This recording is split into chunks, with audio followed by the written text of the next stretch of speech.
All right, this is going to be a quick video on how to change your starter in your 2005 Scion TC. I was letting a friend drive my car to teach how to drive manual, and then when the car stalled, it wouldn't start back up again. I hear relays clicking, but I don't hear the starter clicking, so it's old. It's definitely probably the original one to the car. I'm going to show you guys how to install it / uninstall it. So step one, remove negative battery terminal. Both battery terminals are usually a 10mm. You can disconnect both of them. People say just disconnect one or the other. Doesn't really matter in my opinion. I think you should just disconnect whatever. Maybe the power, because technically if you drop this on any other piece of metal, it can still ground and do something, but I'm just going to remove the negative for now and get this out of the way. Now there's another bolt right there. That should also be either a 10 or a 12.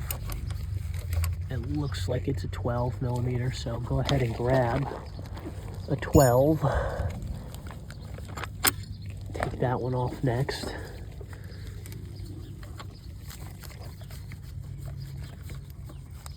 Yep, it's definitely a 12. Go ahead and loosen that. Ready, tighty, lefty, loosey. Now for that plug right there, what you're going to want to do is, see that little tab right there? You're going to want to push down on it, this right here, and then pull. That's what you got to do there. I did it because I needed to use two hands, but that's what you're going to want to do. Also, if you have this intake thing, you should probably just loosen that up and take that little baffle off. And yeah, so do that. Now, these look like 14s. Go ahead and get a 14mm wrench or ratchet and break those loose. They're aluminum, so I hope they don't snap. Cross my fingers. I'll let you know. Okay, so I was actually wrong. It looks like the bolts were some kind of zinc or stainless steel. I thought they were just regular steel, and the block is aluminum, so I thought it might have had some like corrosion going on, but they're like orange, so these probably are like a zinc, like a grade 8 zinc or something like that, or whatever. But I was wrong. They looked like the head. I thought that maybe they were like just a regular steel, but they didn't corrode inside there, so that's pretty good. They didn't snap. So don't be afraid to pull this way towards you. Don't be afraid to use some force if necessary. If they're really not coming out, then maybe a little bit of heat from a propane torch, something like that. But after you do that, you might need to hit it with a hammer. So one sec. I don't know where my hammer is, but I got a jack stand, so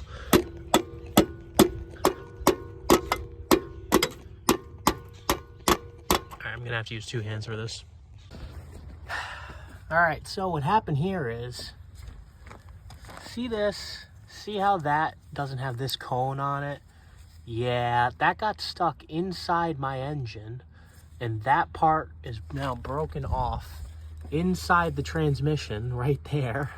And in order to remove it, I have to either break this somehow and try and pull it out and cross my fingers that the gear on the end comes out with it somehow, or I have to take this whole transmission out to bang it out from the other side.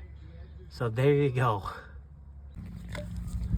All right, you can't make this shit up. I went to go use my grinding wheel because I'm gonna cut a slit in the top so I can break that free, just to fucking loosen it, whatever. And my fucking grinding wheel just died. The fucking thing got stuck and it just started smoking. What a fucking joke. So I guess I gotta get another one. Yeah, watch, my fucking grinding wheel snapped off.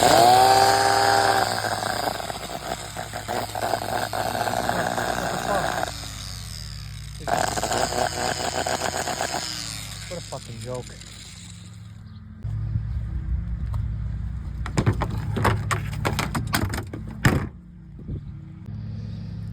Another reason why the old one stopped working is, look at that ground wire. It's like not even connected.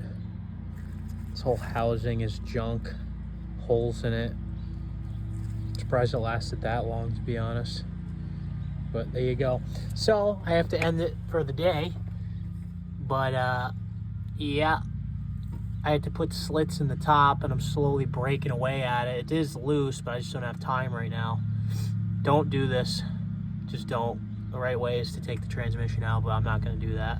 It takes too long. And, you know, this is nothing. A lot of the bolting, transfer, power, and torque comes from it being mounted here.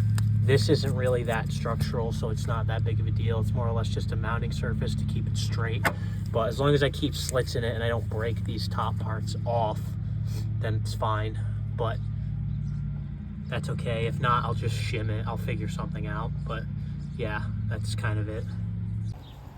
All right, I got my little helper just in case I catch myself on fire. But it's all right. You got it? All right, he's gonna help me out. Help me get this out. All right, thanks to my little helper and his funnel, I was able to get the end of it out. The only problem is there's a little piece that broke off about right there that I kind of used the pry bar. I stuck the pry bar in and tried to pull it out, which worked. But the problem is it fell in. So I know, I feel the same way. The problem is it could have fell in there, and that's not good. Maybe it'll fall out of the bottom. I'm gonna put the starter in and check and see if I can see anything in there, but I doubt it. I think it fell all the way to the bottom, so hopefully my flywheel doesn't spin it around, and I don't know, I hope. Nice.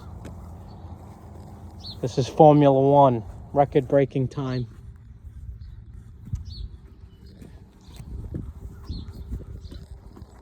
So I tried cleaning up the edges over here with Scotch Brite and sandpaper. That didn't work very well. The clearances are so tight. I just took my grinding wheel and kind of just etched a tiny bit off the end.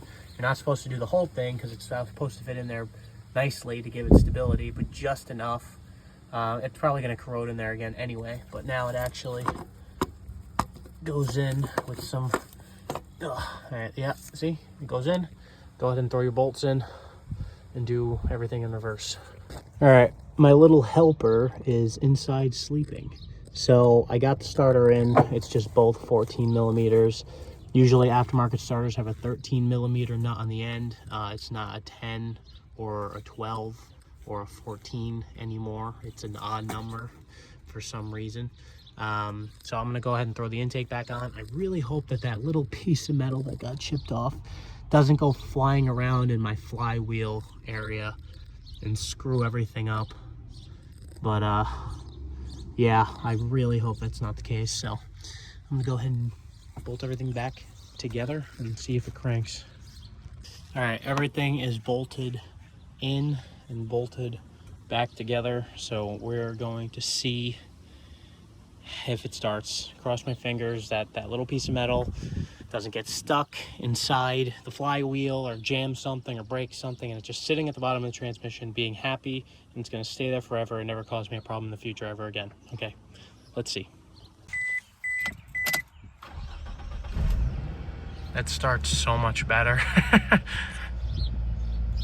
All right, I'm going to leave this video there just like that and show you how to do a starter. Essentially, the only solution you have to do is cut slits into the top and beat the crap out of it with the pry bar and a hammer until the pieces come out. And then you just redo all that other stuff. These are not professional videos. These are definitely not how-tos. This is just the bullshit I deal with on a daily basis. I try not to swear in front of my son, but since he's not here right now, I'm going to totally swear on the video because this is fucking bullshit. But I always get shit like this happening to me, and I feel like I just have to record it. So there you go. That just happened. I hope you enjoyed the video. I'm going to make another video right now of me installing the wheels that I'll upload in another week. So there you go. Peace out.